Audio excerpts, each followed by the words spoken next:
Taste the Daily. மதுரையில் கூட்டுறவு வங்கி ஊழியர் சம்மேளனம் சார்பில் மாநில அளவிலான தர்ணா போராட்டம் நடைபெற்றது. ஸ்டாலின் அரசை கண்டித்து நடைபெற்ற இந்த கூட்டத்தில் ஊதிய உயர்வு, நிலுவைத் தொகையை உடனடியாக வழங்க வேண்டும் உள்ளிட்ட பல்வேறு கோரிக்கைகள் முன்வைக்கப்பட்டது. ஸ்டாலின் அரசு கோரிக்கைகளை நிறைவேற்றவில்லை என்றால் வேலை நிறுத்த போராட்டத்தில் ஈடுபடுவோம் என கூட்டுறவு வங்கி ஊழியர் சம்மேளனத்தினர் எச்சரிக்கை விடுத்துள்ளனர். அரியலூர் நகராட்சிக்கு உட்பட்ட எம்ஜிஆர் நகரில் மழை காரணமாக மழைநீர் மற்றும் சாக்கடை நீர் சேர்ந்து செட்டி ஏரி நிரம்பியது. இதன் காரணமாக ஏரியின் உபரி நீர் வெளியேறும் வழி உடைந்து நீர் எம்ஜிஆர் நகர் குடியிருப்புக்குள் புகுந்ததால் சுமார் 10 வீடுகள் பாதிக்கப்பட்டன.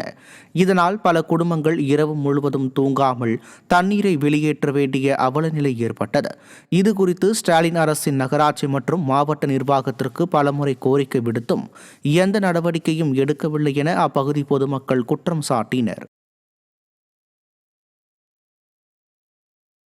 கடலூர் மாவட்டம் சோழத்தரம் அருகே உள்ள புடையூர், குடிக்காடு உள்ளிட்ட கிராமங்களில் 10,000 ஏக்கருக்கு மேல் விவசாய நிலங்கள் மழைநீர் சூழ்ந்து பாதிக்கப்பட்டுள்ளன. 3 வாரங்களில் பயிர்கள் அறுவடைக்கு தயாராக இருந்த நிலையில் ஏற்பட்ட இந்த பாதிப்பால் விவசாயிகள் பெரும் வேதனை அடைந்துள்ளனர். மேலும் 30க்கும் மேற்பட்ட மோட்டார் பம்பு செட்டுகள் நீரில் மூழ்கி சேதமடைந்துள்ளன. இந்த பகுதியில் உள்ள முக்கிய வடிகால் வாய்க்காலான கோதாவரி வடிகால் தூர்வாரப்படாததால் இப்பெரும் இழப்பு ஏற்பட்டுள்ளதாக வேதனை தெரிவிக்கும் விவசாயிகள் இழப்பீடு வழங்குவதை விட வடிகால் வாய்க்காலை முறையாக தூர்வாரி குடிமராமத்து செய்து தாருங்கள் என ஸ்டாலின் அரசுக்கு கோரிக்கை விடுத்துள்ளனர்.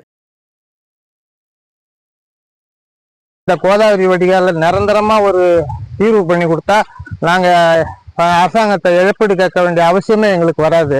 அதை செஞ்சு கொடுக்க மாட்டாங்கிறாங்க. முன்ன ஒரு வாட்டி வடிகால சுத்தம் பண்ணாங்க, அதுவும் சரியா சுத்தம் பண்ணாம அப்படியே போட்டுட்டு இப்ப எங்களுக்கு பாருங்க 10,000 ஏக்கருக்கு மேல எங்க பகுதியில மூழ்கி கிடக்குது. இது வரைக்கும் அதிகாரியா அரசியல்வாதியா வராங்க, அப்படியே ரோட்டோட போறாங்க, உள்ள வந்து கிராமத்தை பார்க்க மாட்டேங்கிறாங்க.